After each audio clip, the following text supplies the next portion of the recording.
La femme de 27 ans brûlée vive vendredi soir à Québec repose toujours dans un état critique à l'hôpital. C'est une histoire qui nous a tous bouleversés, mais qui ravive de douloureux souvenirs à Tania Saint-Arnaud. Vous vous souvenez d'elle? Il y a 7 ans, elle a été aspergée d'acide par son conjoint. On a beaucoup suivi sa guérison aussi. Elle est avec nous ce matin, Tania Saint-Arnaud. Bonjour.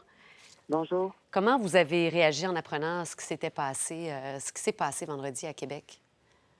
C'est sûr que c'était un choc, un gros choc. Ça n'a pas été long quand j'ai lu les titres et tout que de voir, de revivre un peu, c'est pas pareil exactement, mais très des grosses ressemblances, là, de savoir, pauvre fille, comment ce moment-là a dû être difficile, puis qu'est-ce qui l'attend. Mm. Elle va avoir besoin de beaucoup de support, beaucoup d'amour et beaucoup, beaucoup, beaucoup de détermination pour les prochaines étapes de sa vie là, qui l'attend malgré elle. Vous êtes passé par ces étapes-là, justement. Expliquez-nous en quoi ça consiste, ce processus de guérison, dans une épreuve de ce type-là. Mais c'est sûr qu'il y a l'aspect physique qu'il va avoir à guérir, les greffes de peau qui vont l'attendre. Je peux pas dire, j'ai pas toute l'information sur son cas, mais brûlure ou pas brûlure, on passe tout par les mêmes étapes de guérison. Il va avoir aussi probablement, moi dans mon cas, à moi, il y a eu le mental aussi à l'hôpital, la réalisation de qu'est-ce qu'on vient de vivre, puis comment que c'est, puis comment que ça va être, sa famille qui l'a vu. Mais suite à ça aussi, ça va être beaucoup, beaucoup d'acharnement pour pouvoir passer au travers de ça, là, de pas lâcher. Après ça, ça va être l'aspect juridique aussi qui va l'attendre pas mal chevauchant l'aspect physique et l'aspect mental de sa guérison. Elle va avoir beaucoup de pain sur la planche là, pour les prochains mois et plus à venir. Qu'est-ce qui a été le plus difficile, justement, puis vous le dites, là, ça ratisse large, là, comme c'est un large spectre. Il y a le mental, il y a le physique et l'aspect juridique. Qu'est-ce qui avait été le plus difficile pour vous à l'époque? Je pense que de voir aussi comment que le monde autour de moi était détruit, était blessé. Toute leur vie a été mise en hold, un stop. Moi, OK, la douleur et tout, mais comme elle, j'arrête pas d'avoir des pensées pour ses enfants qui l'ont vu et tout. Je trouve ça terrible. Je sais pas comment qu'elle va vivre son réveil puis comment que sa famille vit présentement, mais mes pensées sont pleines d'amour pour eux, là, vraiment, vraiment, vraiment dans tout ça.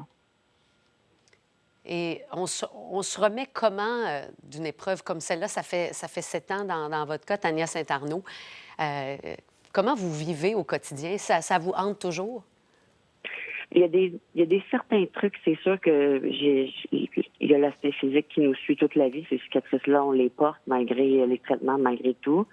Mais côté mental aussi, ça vient toucher notre centre de protection personnelle. Je veux pas quand on se fait attaquer ou agresser. Je sais pas comment elle va le vivre, là, mais c'est sûr que c'est un dur coup. L'aspect mental aussi, là, elle suit beaucoup, beaucoup, puis c'est plus difficile qu'on peut imaginer quand le temps passe et tout, là, ça laisse des séquelles. Vous dites que vous vous sentez pas toujours en sécurité encore aujourd'hui dans des lieux publics. C'est sûr que j'ai un petit peu de difficulté à être dans des lieux publics seuls. Je préfère tout le temps sortir entourée, que ce soit avec mon copain, avec ma mère, avec n'importe qui. Je préfère pas sortir seule, c'est sûr que c'est pas quelque chose que j'apprécie de nos jours là. Et comment ça va aujourd'hui, Tania Saint-Arnaud? Comment vous vous sentez? Je sais que vous êtes maintenant maman aussi. J'ai beaucoup, moi vous dire, depuis la nouvelle là, ça a été vraiment un gros choc. Je J'arrête pas de penser à peut-être une façon de pouvoir l'aider. Ça me préoccupe beaucoup mes pensées là. Je me sens interpellée à essayer de faire de quoi pour cette fille-là pour pouvoir apaiser un petit peu sa douleur comme moi la mienne elle a été apaisée au moment que c'est arrivé là, avec tout l'aide que j'ai eu et tout là. Si, si ça peut lui donner un moment de répit à elle et sa famille pendant qu'elle se guérit,